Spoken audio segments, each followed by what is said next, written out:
Jai Sri Krishna.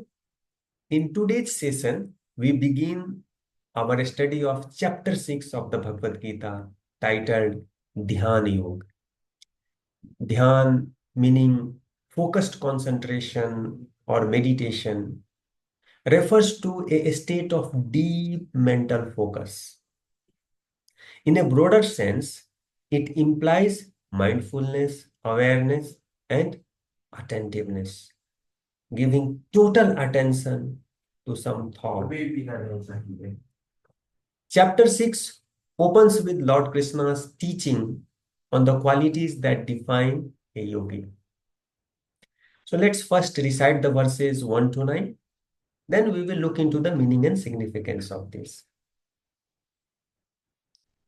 Om Sri Bhagavan Vach अनाश्रितः कर्मफलं कार्यं कर्म करोति यः स सन्न्यासी च योगी च न निरग्निर्न चाक्रियः यं सन्न्यासमिति प्राहुर्योगं तं विद्धि पाण्डव न हि सन्न्यस्तसङ्कल्पो योगी भवति कश्चन आरुरुक्षोर्मुनेर्योगं कर्म कारणमुच्यते योगारूढस्य तस्यैव शमः कारणमुच्यते यदा हिनेन्द्रियार्थेषु न कर्मस्य अनुषज्यते सर्वसङ्कल्पसन्न्यासी योगारूढस्तदोच्यते उद्धरेदात्मनात्मानं नात्मानम् अवसादयेत्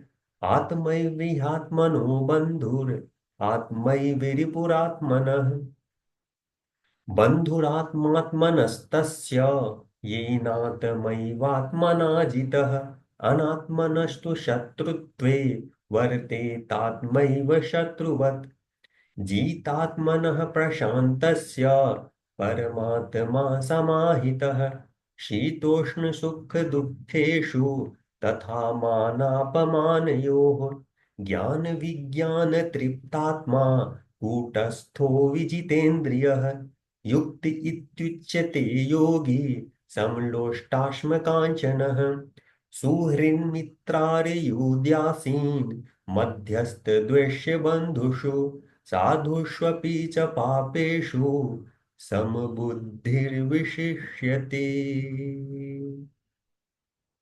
जय Shri Krishna. Lord Krishna starts this lesson, this chapter, with clarifying the meaning of sannyasi, that is renunciate.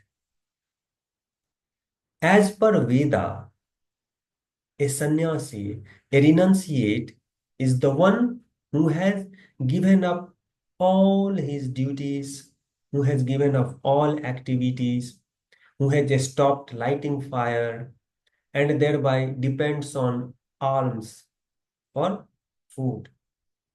Lord Krishna says, no, he is not the sannyasi. The sannyasi is the one who performs his prescribed duties without desire for a specific outcome from it. So here there is refinement of what is there in Vedas. That's why Bhagavad Gita is called Vedant, the climax of Veda. A higher layer has been added to what has been told in Vedas. Okay, so the sannyasi is one who performs his prescribed duty but without desire for a specific outcome from it. Not the one who has given up all his duties, who has stopped lighting fire. No. Lord Krishna further explains, sannyasi and yogi are not separate. A yogi is sannyasi. Okay. Because without releasing oneself from desire, one cannot attain the state of yogi. Without renouncing oneself from desire, without renouncing all the desires, one cannot be a yogi. In this chapter, the term yogi has been used multiple times. So let's take a moment to understand it clearly. A yogi is the one whose mindset is defined by following qualities. It's all about mindset. So, we know that there are yoga studios everywhere these days, yoga is happening. Okay. But no one understands what actually is yoga or yoga and who is yogi. So it's more about mindset. A person is yogi by mindset. So what are the attributes of a person with the yogic mindset? These are: first, detachment from the ownership and belonging. Detachment from the sense of ownership and belonging.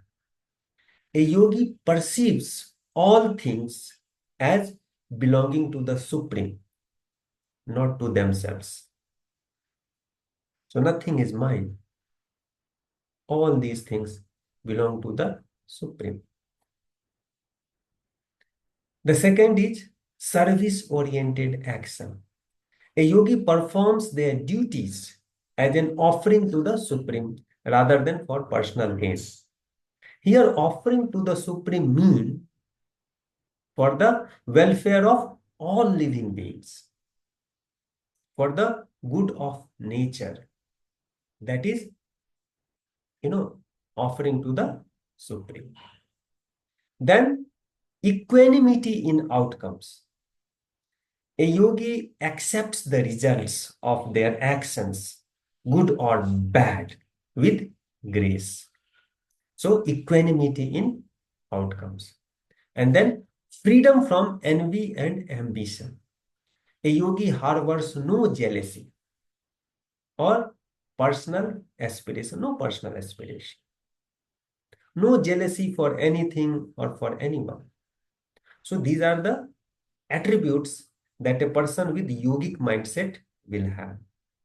And then accordingly, he will engage in day-to-day worldly activities and thereby keeps himself free from the miseries, the reactions of the uh, work or duties that he performed, freedom from karma, what is popularly known as. Then Lord Krishna says, for those beginning the path of yoga, those who are beginner on the path of yoga rather, karma yoga is the best option. Means perform action without bothering about the outcome that might be due to the action. But for the one who has reached some advancement on this path, Krishna recommends renouncing sensory engagement and fruit-driven actions, leading to a state free from all desires. So that is the advanced stage where the yogi will stop engaging his senses into sense objects for comfort or for entertainment. He will be performing actions without desire for any result or for outcome. That is higher state, and he will be mostly engaged in meditation and all those things. That is much, much higher stage of the yogi. So our focus will be on karma yoga, which is relevant for us. Okay, so we will talk more about Karma Yoga. So Lord Krishna further emphasizes the importance of mastering the mind. Our mind can be our best friend if through our consciousness and awareness we control it and engage it in right actions. But the same mind will become our worst enemy if not reined, if not controlled. Mind is of wandering nature. And if you go by it, you will meet miseries, miseries, miseries, and your life will be miserable. So Lord Krishna says, control your mind through consciousness, through awareness, and make it your best friend. So the one who has subdued his mind gives higher authority to consciousness. Let consciousness control your mind. Give higher authority to consciousness rather than your mind, and your life will be free from miseries. Your mind will become your best friend.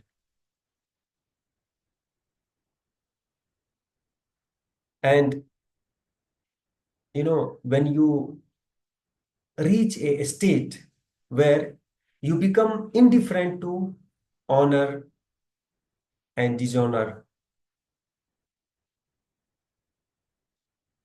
you become indifferent to friends and foes, you become indifferent to saint or sinner, you become indifferent to lover or hater.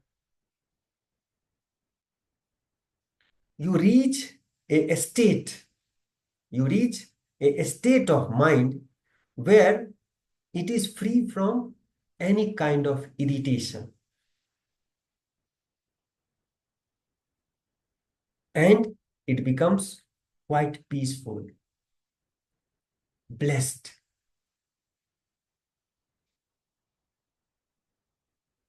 Okay, so Lord Krishna gives here, uh, he reveals the secret of being peaceful, being balanced in your mind, no hatred, nor appreciation,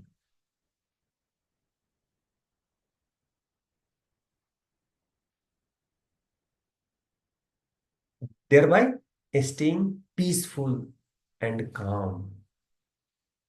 And that is the real bliss.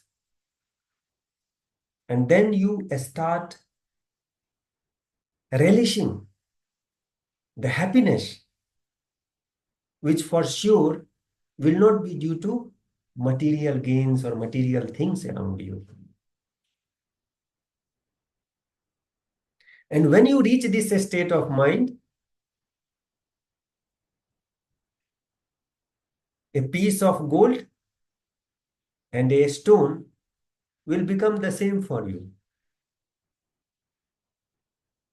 Neither gold is precious nor a stone is worthless. Okay. So attaining such a state, attaining such mindset is the perfection for a yogi. So yoga is more about mindset.